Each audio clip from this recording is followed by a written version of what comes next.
I don't know, we could probably tell the story of the oranges, Oh yeah, well that's body mind. One day he came in and handed me an orange. I'd seen him for a couple of months, had been seeing him for a couple of months, and he said, "Hey, I picked this off my tree, my orange tree at home. I thought you might like an orange." And in my last book, which was about all this relationship and how it changed me, I told the story, and it was, my body, when he handed me that orange, something happened to me because I had known about the mind-body being, the body's like sending 90% of its, messages to your brain. That's where your brain's getting most of its information. I'd heard about that, but I'm like, I don't know if that's true. And then all of a sudden, I remember reacting to the orange in a way because it was like it required me to be vulnerable, to accept something nice from a man when I had been disappointed by the two most important men in my life for things that were completely out of my control. But that, I took with that. I don't trust men. I'm independent. I'm fierce. I'm reliable. Nobody will ever make me vulnerable again.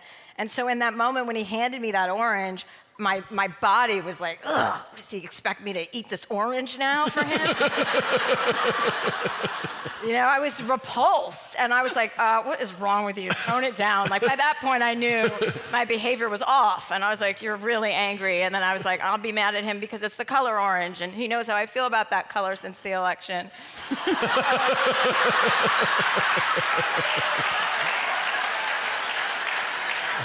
Tricky color, but I took that orange back. But in that moment, I became undone. I was able to sit for the first time and cry in front of him, which was horrifying to me. And I couldn't get away from it, though. And because of that, I had to give it up. I had to give up my defenses and go, oh, you can't behave like this. You can't, someone's doing something nice for you in this minute, and you can't even be present for it and say, thanks for thinking of me. I love oranges, or at least I used to. And that morning, because I knew we were having a session, instead of going from the house to out in the front to the car, I went to the backyard to get that orange for you. It was a feeling I had, so that's another example of and now, this orange, sorry to interrupt, but now this orange has taken on a meaning. Like, I have this Facebook group called the Orange Room, which is a grief kind of, I'm serious, it's a grief, counseling room, not counseling room, but it's people who've lost someone. There's 8,000 members, and they're all supportive, and I go on there once in a while. And now my symbol is an orange for my brother who passed away, or my mother who passed away. When there's an orange somewhere where it's not supposed to be, that's my mom saying hi, or my brother saying hey. And I was skiing last weekend in Whistler, Canada for a week, and I skied down a hill, and there was an orange just in the middle of the snow. And I was like, hey, Mom, and I went over and grabbed it. There you go. Yeah, so it's been taken on. Now I love oranges. So, beautiful. So if we unpeel the orange a little bit, it's almost like you have this stuff written already, Dan. Did you write material? It's a teleprompter. So if we unpeel a little bit, first of all, for the therapists in the room, sometimes you just have a feeling and you don't know where it's going to take you. And there's like a rule of 3. So if it comes up 3 times, you can follow it. So I got the orange and gave it to you. Okay, fine.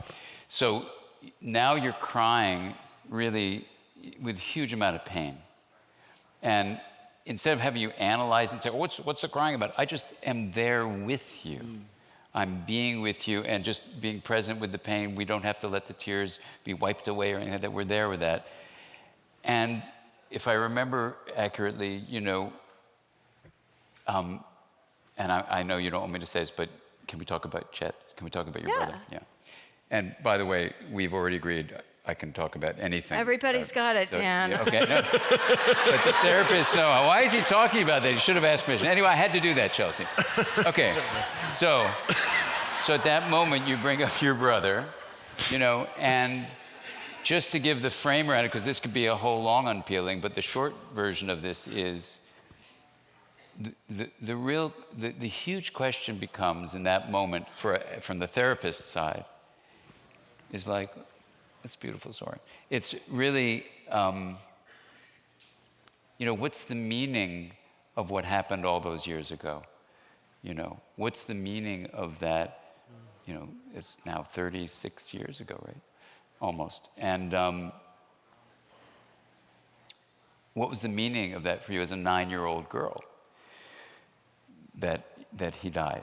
And so what began at that moment was a trip together, an exploration together that you didn't know where it was going to go, I didn't know where it was going to go, but that I could be present for you, I could tune into where you were, I could really be there with whatever feelings were there, that was a shared feeling of trust, and that as we went down to see what the whole constellation of your family was, this is your older brother, what Chet meant to you as a 9-year-old girl, what he meant to you all the years of your life as basically an attachment figure.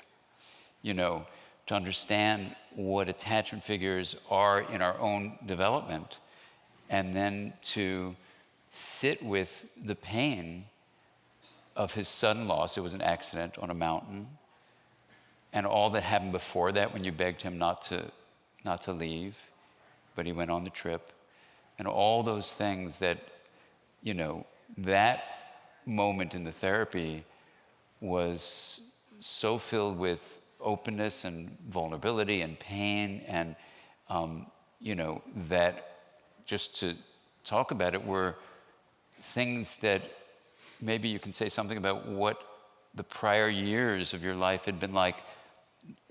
I mean, you're aware that he died, but not going deeply into the pain of his loss, and also how your family was so grief-stricken after his loss. Yeah, I think that, you know, I mean, it was helpful to have it explained to me that you go into survival mode in those moments, that you create whatever you have to create to keep your sanity and to keep yourself safe and going. So once, you know, then, you know, to be unactualized, to not know that, oh, a lot of my anger stems from being mad at my brother for dying, rather than admitting that I was in pain about it. You go into the mode, you're like, well, I remember going to school after 3rd grade, and people would be like, sorry about your brother, he had died over the summer. And I'd be like, it's fine, we're fine. Like, we're done with that.